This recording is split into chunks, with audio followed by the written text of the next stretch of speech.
salut du monde entier, pour vénérer la croix qu'il a portée, pour communier à son corps brisé. Entrons avec toute l'Église dans le grand silence de la prière.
Seigneur, nous savons que tu aimes sans mesure, toi qui n'as pas refusé ton propre Fils, mais qui l'as livré pour sauver tous les hommes.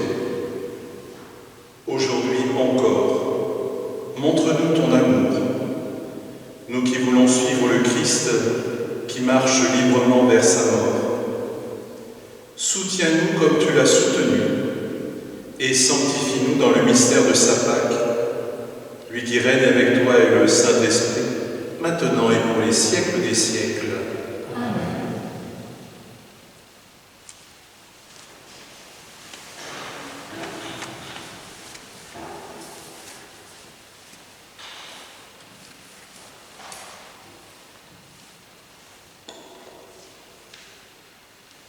Lecture du livre du prophète Isaïe.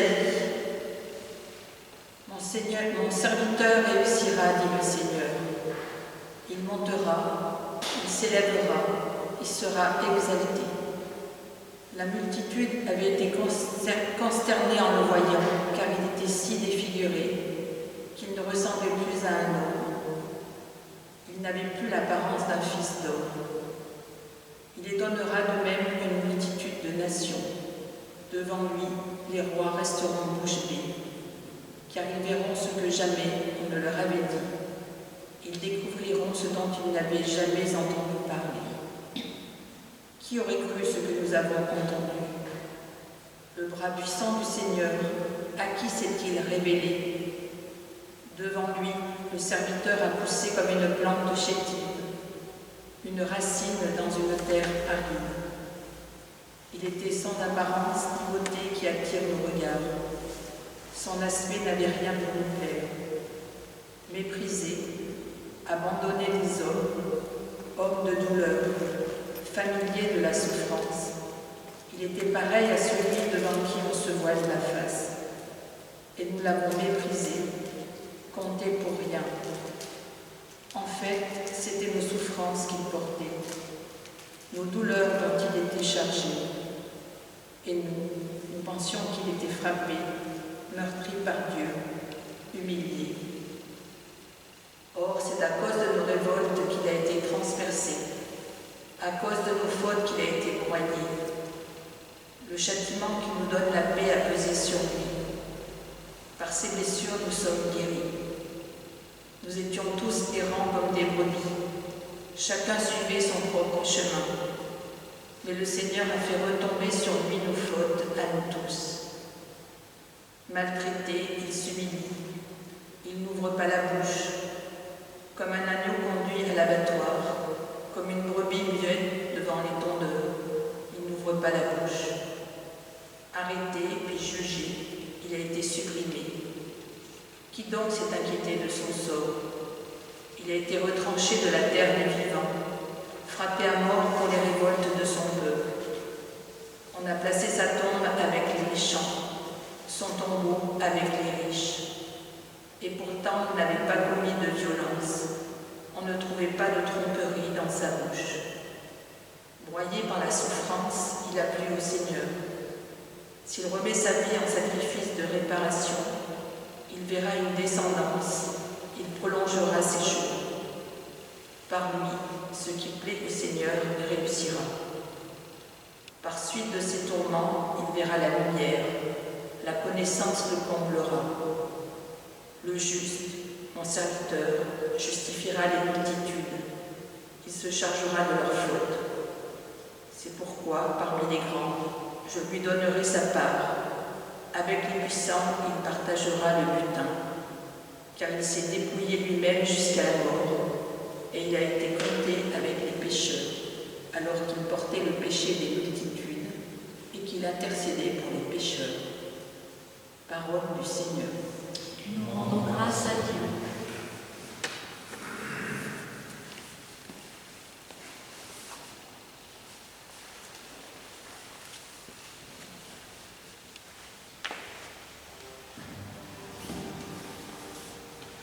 Ô Père, en tes mains, je remets mon esprit. Ô Père, en tes mains, je remets mon esprit. En toi, Seigneur, j'ai mon refuge. Garde-moi d'être humilié pour toujours. En tes mains, je remets mon esprit. Tu me rachètes, Seigneur, Dieu de vérité. Je suis la risée de mes adversaires et même de mes voisins. Je fais peur à mes amis. S'ils me voient dans la rue, ils me fuient. Ô Père, en tes mains, je remets mon esprit. On m'ignore comme un mort oublié, comme une chose qu'on jette. J'entends les calomnies de la foule, ils s'accordent pour m'ôter la vie. Moi je suis sûr de toi, Seigneur, je dis tu es mon Dieu, mes jours sont dans tes mains, délivre-moi des mains hostiles qui s'acharnent.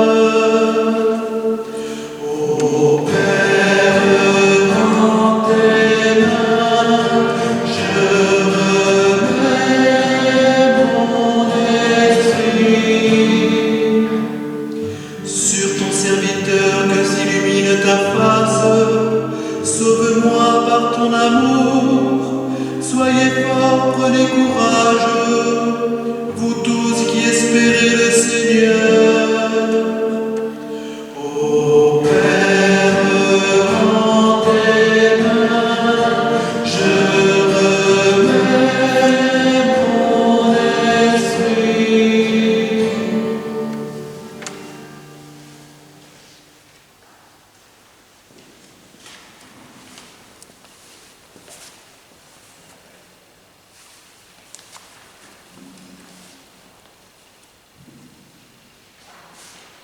Lecture de la lettre aux Hébreux.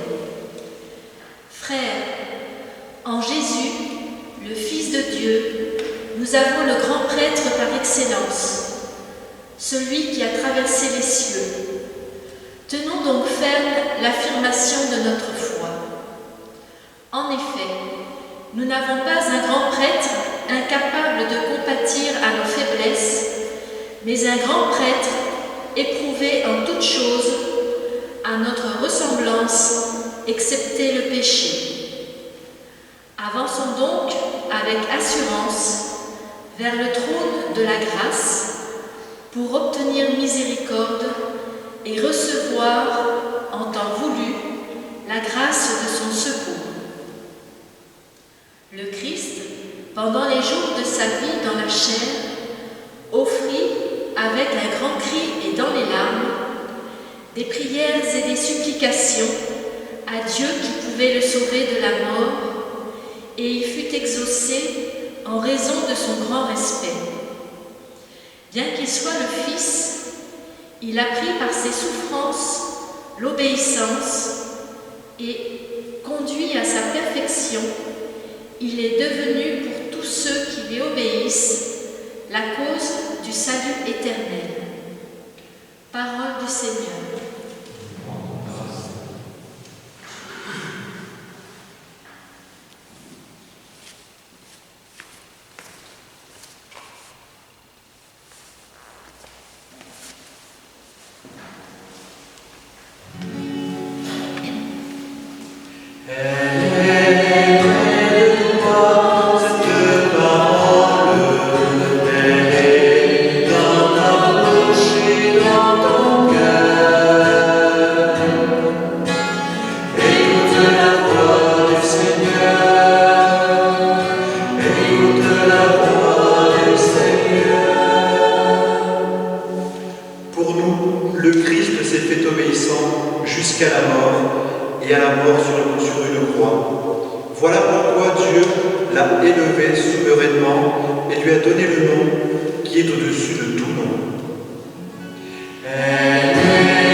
Ils avaient des lanternes, des torches et des armes. Alors Jésus, sachant tout ce qui allait lui arriver, s'avança et leur dit : Qui cherchez-vous ? Ils lui répondirent : Jésus, le Nazaréen. Il leur dit : C'est moi, je le suis. Judas qui le livrait se tenait avec eux. Quand Jésus lui répondit : C'est moi, je le suis, ils reculèrent et ils tombèrent à terre. Il leur demanda de nouveau : Qui cherchez-vous ? Ils dirent : Jésus, le Nazaréen. Jésus répondit : Je vous l'ai dit, c'est moi, je le suis. Si c'est bien moi que vous cherchez, ceux-là, laissez-les partir. Ainsi s'accomplissait la parole qu'il avait dite : Je n'ai perdu aucun de ceux que tu m'as donnés. Or Simon-Pierre avait une épée. Il la tira, frappa le serviteur du grand prêtre et lui coupa l'oreille droite. Le nom de ce serviteur était Malchus. Jésus dit à Pierre : Remets ton épée au fourreau. La coupe que m'a donnée le Père, vais-je refuser de la boire ? Alors la troupe, le commandant et les gardes juifs se saisirent de Jésus et le ligotèrent. Ils l'emmenèrent d'abord chez Anne, beau-père de Caïphe, qui était grand prêtre cette année-là. Caïphe était celui qui avait donné aux Juifs ce conseil : il vaut mieux qu'un seul homme meure pour le peuple. Or Simon-Pierre, ainsi qu'un autre disciple, suivait Jésus. Comme ce disciple était connu du grand prêtre, il entra avec Jésus dans le palais du grand prêtre. Pierre se tenait près de la porte, dehors. Alors l'autre disciple, celui qui était connu du grand prêtre, sortit, dit un mot à la servante qui gardait la porte et fit entrer Pierre. Cette jeune servante dit alors à Pierre : N'es-tu pas, toi aussi, l'un des disciples de cet homme ? Il répondit : Non, je ne lui suis pas. Les serviteurs et les gardes se tenaient là. Comme il faisait froid, ils avaient fait un feu de braise pour se réchauffer. Pierre était avec eux en train de se chauffer. Le grand prêtre interrogea Jésus sur ses disciples et sur son enseignement. Jésus lui répondit : Moi, j'ai parlé au monde ouvertement. J'ai toujours enseigné à la synagogue et dans le temple, là où tous les Juifs se réunissent. Et je n'ai jamais parlé en cachette. Pourquoi m'interroges-tu ? Ce que je leur ai dit, de Demande-le à ceux qui m'ont entendu.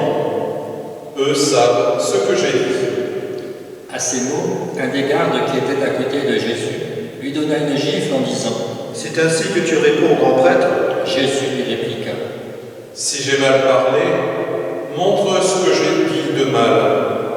Mais si j'ai bien parlé, pourquoi me frappes-tu » Anne l'envoya toujours ligoter au grand prêtre Caïphe. Simon-Pierre était donc en train de se chauffer. On lui dit « N'es-tu pas toi aussi l'un de ses disciples ?» Pierre le nia et dit Non, je ne le suis pas. Un des serviteurs du grand prêtre, parent de celui à qui Pierre avait coupé l'oreille, insista. « Est-ce que moi, je ne t'ai pas vu au jardin avec lui ?» Encore une fois, Pierre le nia. Et aussitôt un coq chanta. Alors on emmène Jésus de chez Caïphe au prétoire. C'était le matin.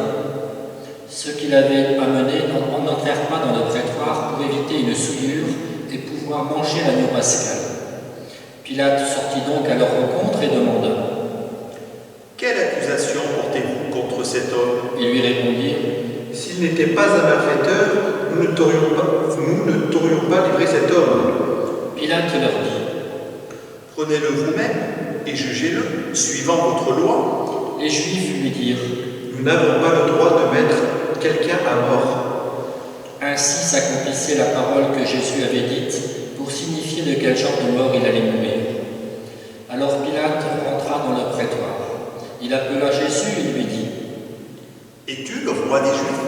Jésus lui demanda « Dis-tu cela de toi-même, ou bien d'autres te l'ont dit à mon sujet » Pilate répondit « Est-ce que je suis juif, moi ? Ta nation et les grands prêtres t'ont livré à moi. Qu'as-tu donc fait ?» Jésus déclara Ma royauté n'est pas de ce monde. Si ma royauté est de ce monde, j'aurais des gardes qui se seraient battus pour que je ne sois pas livré aux Juifs. En fait, ma royauté n'est pas d'ici. Pilate lui dit Alors, tu es roi. Jésus répondit C'est toi-même qui dis que je suis roi. Moi, je suis né. Je suis venu dans le monde pour ceci, rendre témoignage à la vérité. Quiconque appartient à la vérité, écoute ma voix. Pilate lui dit Qu'est-ce que la vérité ? Ayant dit cela, il sortit de nouveau à la rencontre des Juifs et il leur déclara Moi, je ne trouve en lui aucun motif de condamnation. Mais, chez vous, c'est la coutume que je vous relâche quelqu'un pour la Pâque. Voulez-vous donc que je vous relâche le roi des Juifs ? Alors ils répliquèrent en criant Pas lui, mais Barabbas. Or ce Barabbas était un bandit. Alors Pilate fit saisir Jésus pour qu'il soit flagellé. Les soldats tressèrent avec des épines une couronne qui lui posèrent sur la tête. Puis ils le revêtirent d'un manteau pourpre. Ils s'avançaient vers lui et ils disaient Salut à toi, roi des Juifs. Et ils le giflaient. Pilate de nouveau sortit dehors et leur dit Voyez, je vous l'amène dehors, pour que vous sachiez que je ne trouve en lui aucun motif de condamnation. Jésus donc sortit dehors, portant la couronne d'épines et le manteau pourpre. Et Pilate leur déclara Voici l'homme. Quand ils le virent, les grands prêtres et les gardes se mirent à crier. Crucifie-le, crucifie-le. Pilate leur dit Prenez-le vous-même et crucifiez-le. Moi, je ne trouve en lui aucun motif de condamnation. Ils lui répondirent Nous avons une loi, et suivant la loi, il doit mourir, parce qu'il s'est fait fils de Dieu. Quand Pilate entendit ces paroles, il redoubla de crainte. Il rentra dans le prétoire et dit à Jésus D'où es-tu ? Jésus ne lui fit aucune réponse. Pilate lui dit alors Tu refuses de me parler, à moi ? Ne sais-tu pas que j'ai pouvoir de te relâcher et pouvoir de te crucifier ?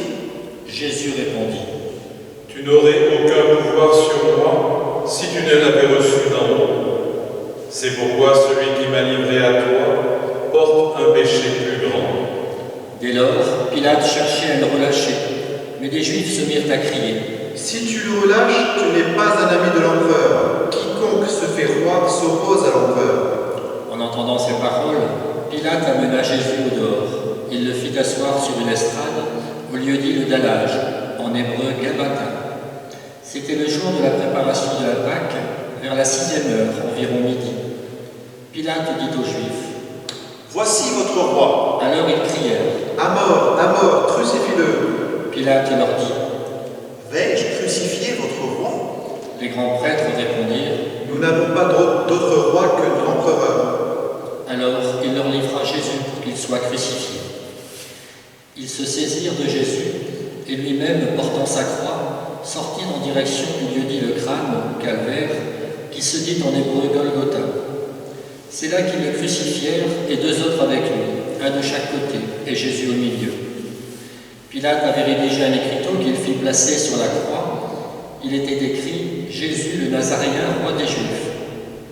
Beaucoup de Juifs lurent cet écriteau parce que l'endroit où l'on avait crucifié Jésus était proche de la ville et que c'était écrit en hébreu, en latin et en grec. Alors les grands prêtres des Juifs dirent à Pilate: « N'écris pas roi des Juifs, mais cet homme a dit « Je suis le roi des Juifs ». Pilate répondit: « Ce que j'ai écrit, je l'ai écrit. » Quand les soldats eurent crucifié Jésus, ils prirent ses habits. Ils en firent 4 parts, un pour chaque soldat. Ils prirent aussi la tunique. C'était une tunique sans couture, tissée tout d'une pièce de haut en bas. Alors ils se dirent entre eux: Ne la déchirons pas, désignons par le sort celui qui l'aura. Ainsi s'accomplissait la parole de l'Écriture. Ils se sont partagés mes habits, ils ont tiré au sort mon vêtement. C'est bien ce que firent les soldats. Or, près de la croix de Jésus se tenait sa mère et la sœur de sa mère, Marie, femme de Cléophas, et Marie-Madeleine.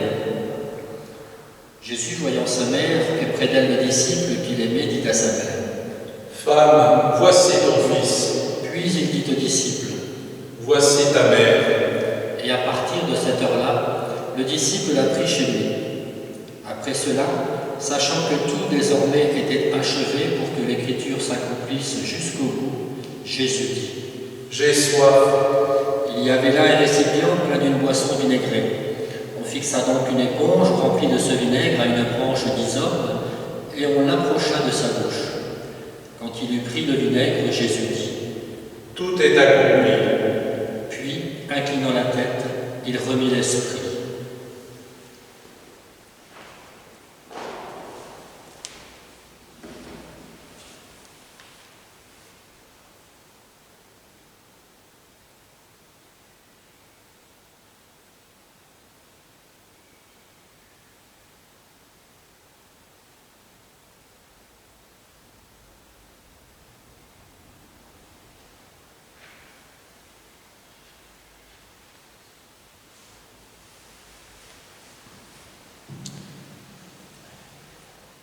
Comme c'était le jour de la préparation, c'est-à-dire le vendredi, il ne fallait pas laisser les corps en croix durant le sabbat, d'autant plus que ce sabbat était le grand jour de la Pâque.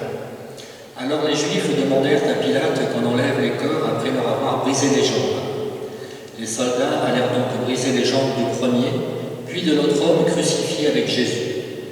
Quand ils arrivèrent à Jésus, voyant qu'il était déjà mort, ils ne lui brisèrent pas les jambes, mais un des soldats avec sa lance lui perça le côté, et aussitôt il en sortit du sang et de l'eau. Celui qui a vu rend témoignage, et son témoignage est véridique, et celui-là sait qu'il dit vrai, afin que vous aussi vous croyiez. Cela en effet arriva pour que s'accomplisse l'Écriture. Aucun de ces os ne sera brisé. Un autre passage de l'Écriture dit encore: ils lèveront les yeux vers celui qu'ils ont transpercé. Après cela, Joseph d'Arimathie, qui était disciple de Jésus, mais en secret par crainte des Juifs, demanda à Pilate de pouvoir enlever le corps de Jésus. Et Pilate le permit. Joseph vint donc enlever le corps de Jésus. Nicodème, celui qui au début était venu trouver Jésus pendant la nuit, vint lui aussi. Il apportait un mélange de myrrhe et d'aloès pesant environ 100 livres. Ils prirent donc le corps de Jésus qu'ils lièrent de linge en employant les aromates selon la coutume juive d'ensevelir les morts. À l'endroit où Jésus avait été crucifié, il y avait un jardin, et dans ce jardin, un tombeau neuf dans lequel on n'avait encore déposé personne. À cause de la préparation de la Pâque juive, et comme comme ce tombeau était proche, c'est là qu'ils déposèrent Jésus.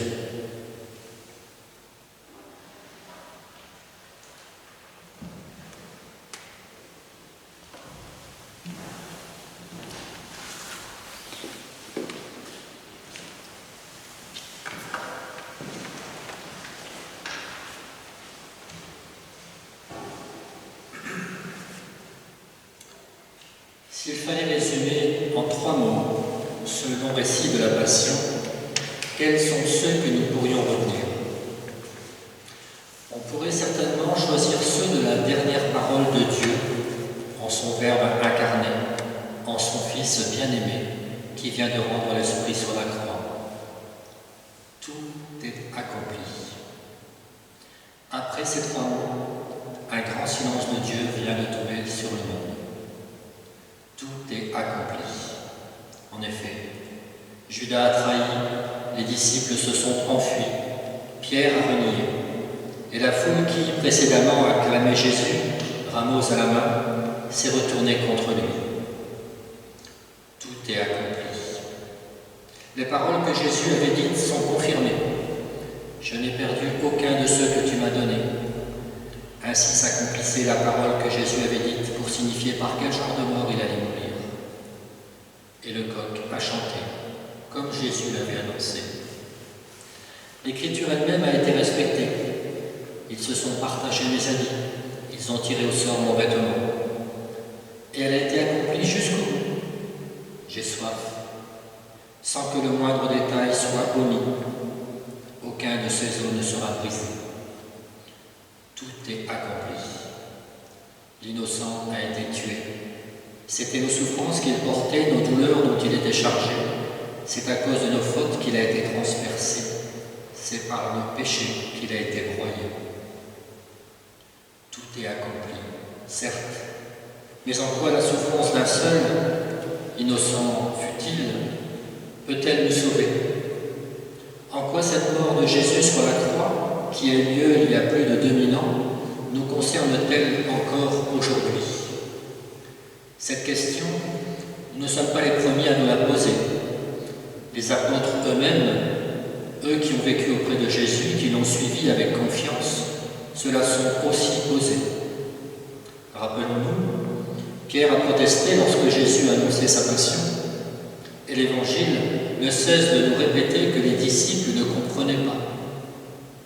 Ils ont essayé de suivre Jésus jusqu'au bout, sans vraiment comprendre. Mais les uns après les autres, ils se sont enfuis, quelque peu déboussolés par cette mort sur la croix. Cette mort qu'ils prenaient alors comme la fin d'une histoire incompréhensible, la fin d'une histoire décevante. Et pourtant, lorsque leurs souvenirs ont commencé à remonter en eux,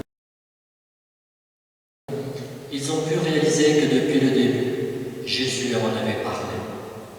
Jamais il ne leur a caché l'issue fatale qu'il attendait. Si le grain de blé ne tombe en terre et ne meurt, il reste seul, mais s'il meurt, il porte beaucoup de fruits. Mais ils ne l'ont pas entendu. L'oreille de leur cœur ne s'était pas encore ouverte. Ils n'avaient pas perçu dans les enseignements de Jésus cet épisode de l'histoire du salut. Probablement s'était-il imaginé qu'il suffisait d'annoncer la vérité pour qu'elle soit accueillie. Mais ils n'avaient pas encore fait eux-mêmes l'expérience de leurs propres ténèbres, de leur propre refus. Ce refus, cet aveuglement que Dieu aurait pu rejeter et condamner s'il ne nous aimait aussi fort qu'il nous aime. Mais le véritable amour ne s'impose pas, il s'expose. Il s'expose même au refus, à la peur qu'il suscite, à la malveillance, au mensonge. Maltraité, il s'humilie, il n'ouvre pas la bouche. Car ce que Dieu attend, ce n'est pas la servilité d'un esclave, mais l'attachement d'un fils à son Père. Pour nous qui étions errants comme des brebis suivant nos propres chemins, Dieu est venu lui-même en son Fils pour nous montrer le chemin. La fin en humanité de Jésus se résume en l'acceptation de sa mort sur la croix. La coupe que m'a donnée le Père, Vais-je refuser de la gloire? Par son oui jusqu'au bout, Jésus nous a ouvert un passage vers la vie, à travers tous les noms qui habitent nos histoires d'hommes. Et pour que nous ne perdions pas courage devant nos situations parfois difficiles, pour que nous reprenions des forces pour lutter et reconnaître sa présence à nos côtés, il nous a donné son corps et son sang. Pour nous, il a bâti une maison et fondé une grande famille, son Église. Et il nous a donné Marie, sa mère et notre mère à tous, pour qu'elle veille sur nous, au pied de chacune de nos propres croix. Tout est accompli. Amen.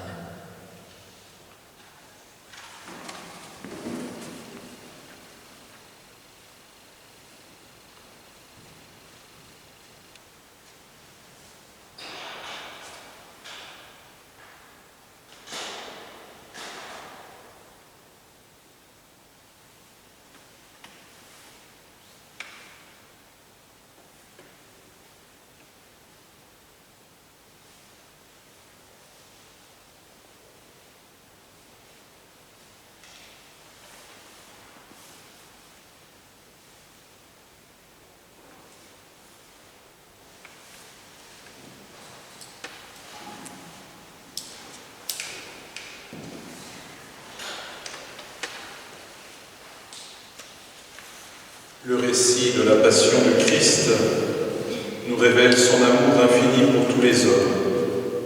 Avec confiance, adressons-lui notre prière pour nos frères et sœurs du monde entier. Prions pour l'Église, envoyée à la suite du Christ, pour partager à tous les hommes la miséricorde de Dieu. Que le Père Tout-Puissant la comble des dons de l'Esprit Saint, pour qu'elle serve fidèlement la mission qui lui est confiée. Entends, Seigneur, la voix de tes enfants qui se tournent vers toi. Entends, Seigneur, le son de leur voix qui parle de toi. Guide-nous, Seigneur, conduis-nous par la main. Vois, Seigneur, la vie de tes enfants qui espèrent en demain.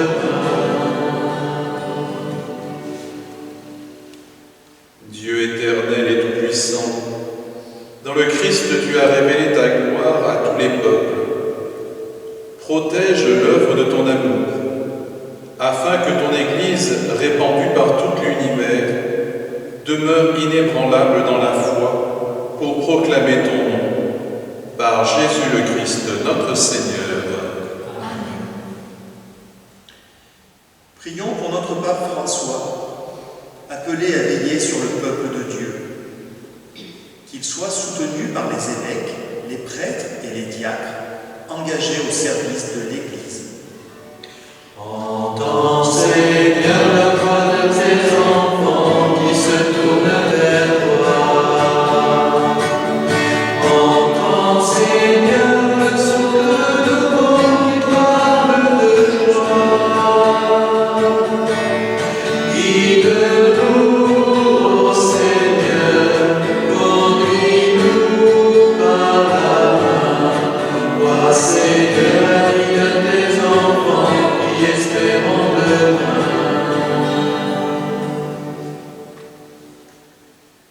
Dieu éternel et tout-puissant, dont la sagesse organise toutes choses, daigne écouter notre prière.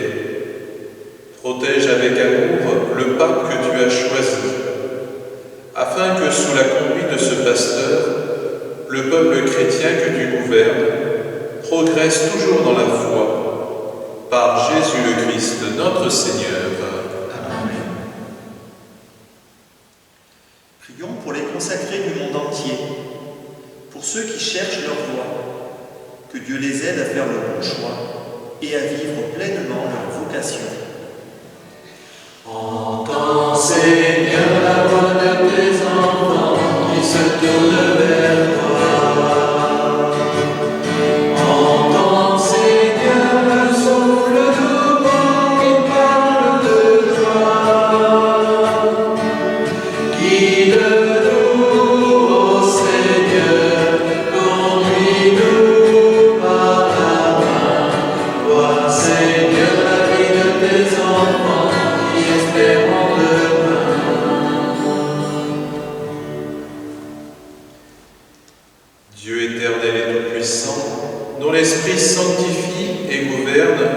entier de l'Église.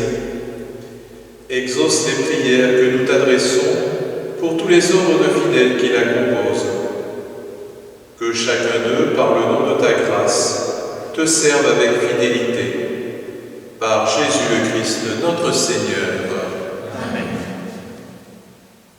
Prions pour les catéchumènes, que l'Esprit ouvre leur cœur à l'intelligence de l'Évangile, pour qu'ils deviennent membres du corps du Christ et témoins de l'amour de Dieu. Entends, Seigneur, la voix de tes enfants qui se tournent vers toi. Entends, Seigneur, le souffle nouveau qui parle de toi. Guide-nous, ô Seigneur, conduis-nous par la main. Vois, Seigneur, la vie de tes enfants qui espérons demain.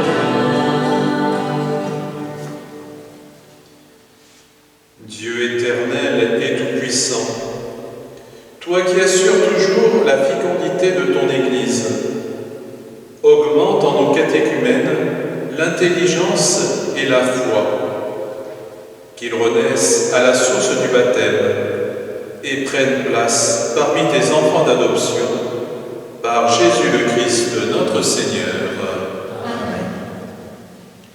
Prions pour les fidèles des différentes confessions chrétiennes, puisqu'ils révèlent le même corps par l'unique baptême, qu'ils puissent communier un jour à la même table. Entends, Seigneur, la voix de tes enfants qui se tournent vers toi. Entends, Seigneur, le souffle nouveau qui parle de toi. Guide-nous, ô Seigneur, conduis-nous par la main. Vois, Seigneur, la vie de tes enfants qui espérons demain. Dieu éternel et tout-puissant, toi qui rassembles ce qui est dispersé et qui fais l'unité de ce que tu rassembles, regarde avec amour l'Église de ton Fils. Nous te prions d'unir dans la totalité de la foi et par le lien de charité tous les hommes qu'un seul baptême a consacrés. Par Jésus le Christ, notre Seigneur. Amen. Prions pour nos frères juifs, pour que le peuple de la première alliance accueille la révélation de ton amour. Entends, Seigneur, la voix de tes enfants qui se tournent vers toi. Entends, Seigneur, le souffle nouveau qui parle de toi. Guide-nous, ô Seigneur, conduis-nous par la main. Vois, Seigneur, la vie de tes enfants qui espérons demain.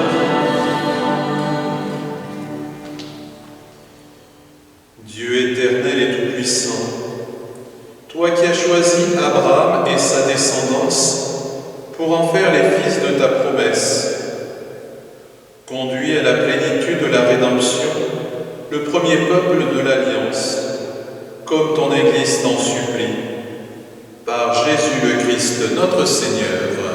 Amen. Prions pour celles et ceux qui ne croient pas au Christ. Que Dieu, Père de tous les hommes, révèle à chacun l'amour qui nous sauve. Entends, Seigneur, la voix de tes enfants qui se tournent vers toi.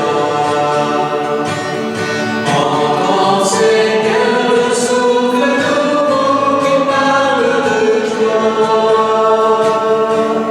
Guide-nous, ô Seigneur, conduis-nous par la main.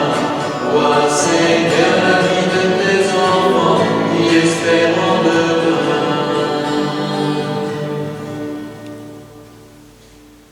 Dieu éternel et tout-puissant, donne à ceux qui ne croient pas au Christ d'aller sous ton regard avec un cœur sincère, afin de parvenir à la connaissance de la vérité. Et donne-nous de mieux nous aimer les uns les autres, et d'ouvrir davantage notre vie à la tienne, pour être dans le monde de meilleurs témoins de ton amour, par Jésus le Christ, notre Seigneur. Amen. Prions pour celles et ceux qui ne croient pas en Dieu, que le Dieu créateur, qui donne vie, se fasse reconnaître à eux, pour la joie du monde. Entends, Seigneur, la voix de tes enfants qui se tournent vers toi.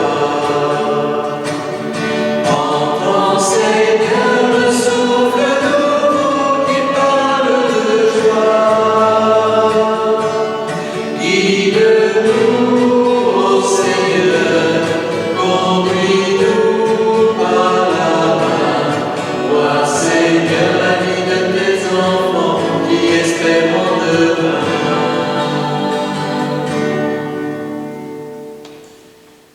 Dieu éternel et tout-puissant, toi qui as créé les hommes pour qu'ils te cherchent de tout leur cœur et que leur cœur s'apaise en te trouvant, fais qu'au milieu des difficultés de ce monde, tous puissent discerner les signes de ta bonté et rencontrer des témoins de ton amour.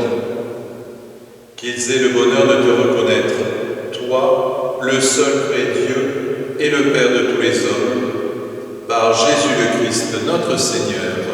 Amen. Prions pour les hommes et les femmes qui œuvrent au bien commun. Que le Seigneur leur donne sa sagesse pour discerner ce qui est juste et sa force pour l'accomplir. Entends, Seigneur, la voix de tes enfants qui se tournent vers toi. Entends, Seigneur, le souffle nouveau qui parle de joie. Guide-nous, ô Seigneur, conduis-nous par la main. Vois, Seigneur, la vie de tes enfants qui espèrent demain.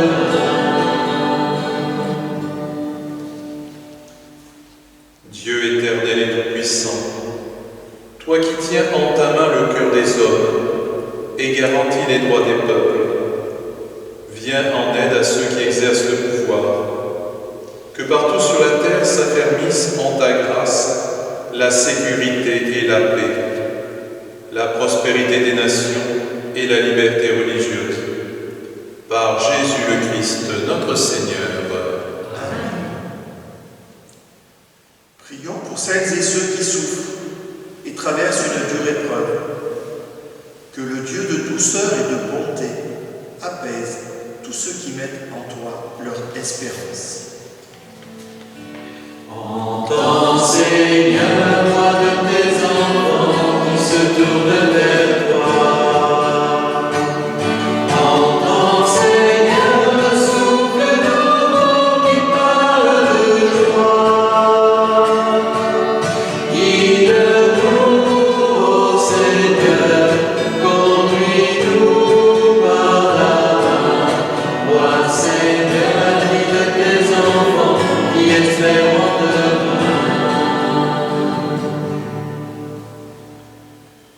Dieu éternel et tout-puissant, consolation des affligés, force de ceux qui peinent, entends les prières des hommes qui t'appellent, quelle que soit leur souffrance, qu'ils aient la joie de trouver dans leur détresse le secours de ta miséricorde, par Jésus le Christ, notre Seigneur. Amen. Prions pour tous ceux qui souffrent des conséquences de la pandémie actuelle. Que Dieu, notre Père, accorde la santé aux malades, la force au personnel soignant, le réconfort aux familles et le salut à toutes les personnes qui ont trouvé la mort. Entends, Seigneur, la voix de tes enfants qui se tournent vers toi. Entends, Seigneur, le souffle nouveau qui parle de joie. Guide-nous,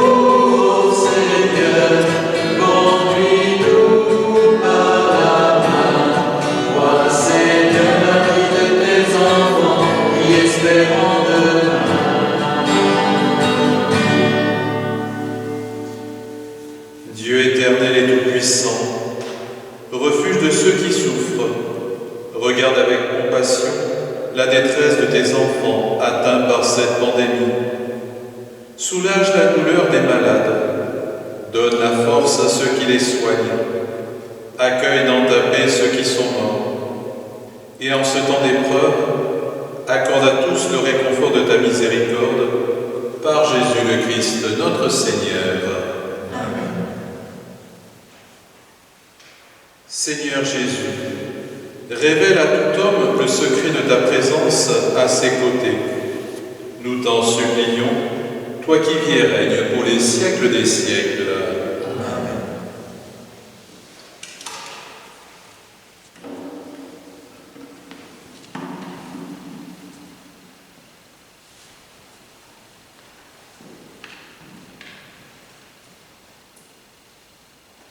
Après la grande prostration du début de la célébration et les grandes intercessions de la prière universelle, entrons maintenant dans le troisième geste propre à cette liturgie du Vendredi Saint, la vénération de la croix. Après la procession de la croix, nous vénérerons la croix qui a porté le salut du monde.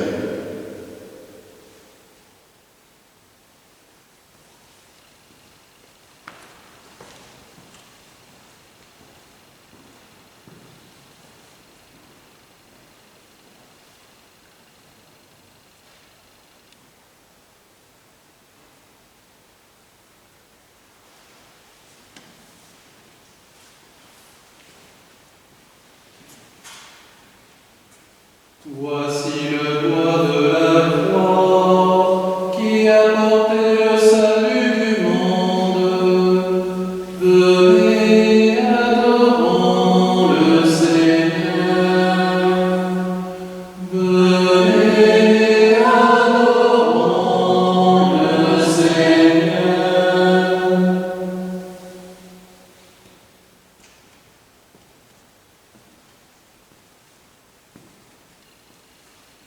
Voici le bois de la croix qui a porté le salut du monde.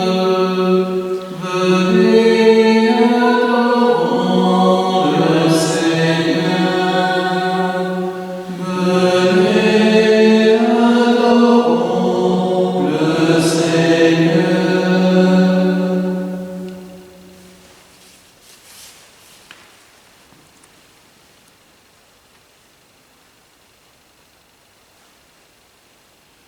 Voici le bois de la croix qui a porté le salut du monde.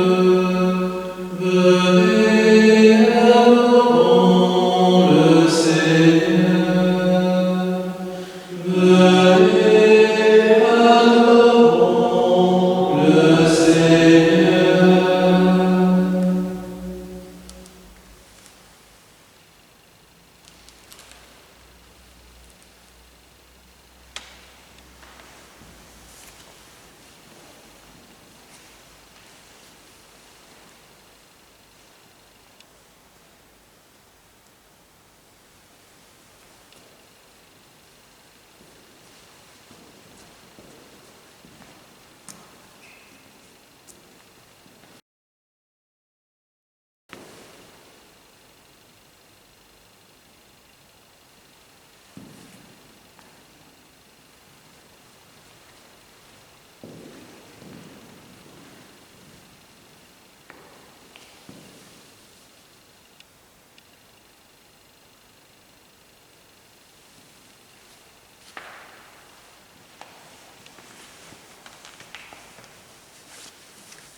L'Eucharistie du jeudi saint se prolonge dans notre communion d'aujourd'hui. Le dernier repas de Jésus est intimement lié à sa mort sur la croix.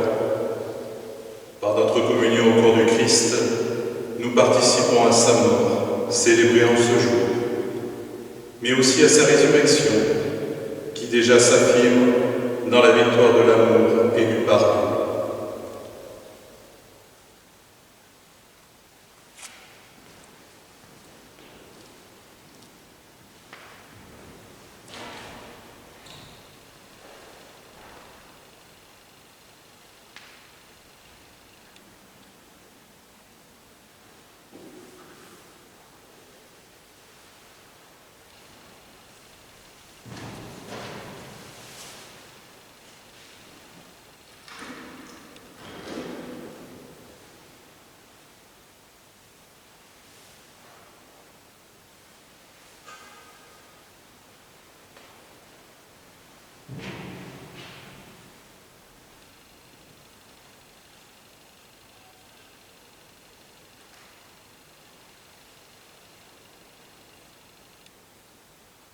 En mourant sur la croix, Jésus fait de nous ses frères et ses sœurs.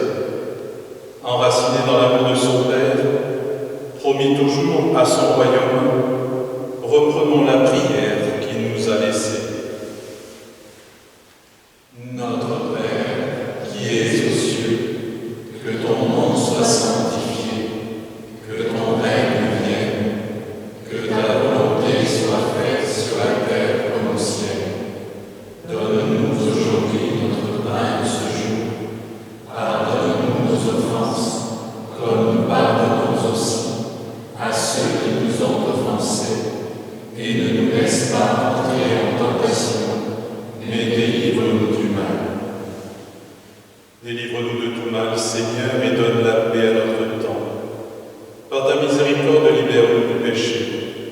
Rassure-nous devant les épreuves, en cette vie où nous espérons le bonheur que tu promets et l'avènement de Jésus-Christ notre Sauveur. Car c'est à toi qu'appartiennent le règne, la puissance et la gloire pour les siècles des siècles.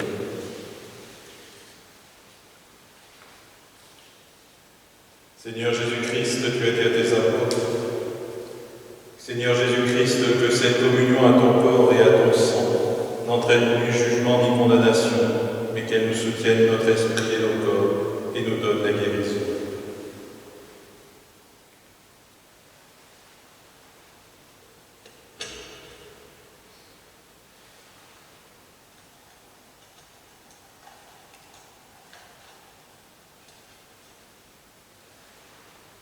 Heureux les invités au repas du Seigneur, voici l'agneau de Dieu qui enlève le péché du monde.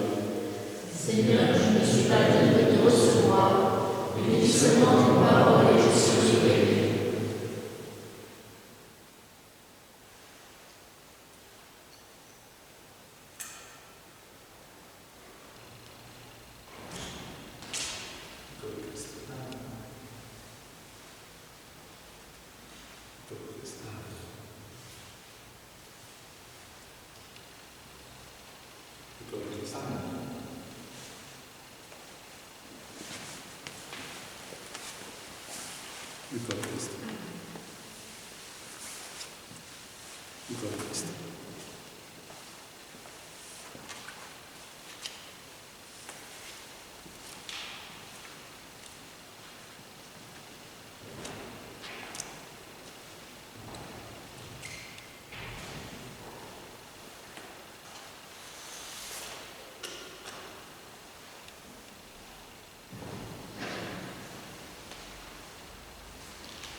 Trouvez dans ma vie ta présence,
Rassemblons nos prières. Fortifiés par la nourriture que tu nous as donnée, nous te supplions, Seigneur Jésus-Christ, conduis à la gloire et la résurrection, ce que tu as fait revivre par le poids de ta croix, par Jésus le Christ, notre Seigneur. Nous nous retrouverons pour la veillée pascale en direct demain soir à 21h sur cette même chaîne YouTube. Je vous souhaite une bonne soirée à tous et nous allons terminer par la bénédiction. Que ta bénédiction, Seigneur, descende en abondance sur ton peuple, qui a célébré la mort de ton Fils dans l'espérance de sa propre résurrection. Accorde-lui pardon et réconfort, augmente sa foi, assure son éternelle rédemption, par Jésus le Christ, notre Seigneur.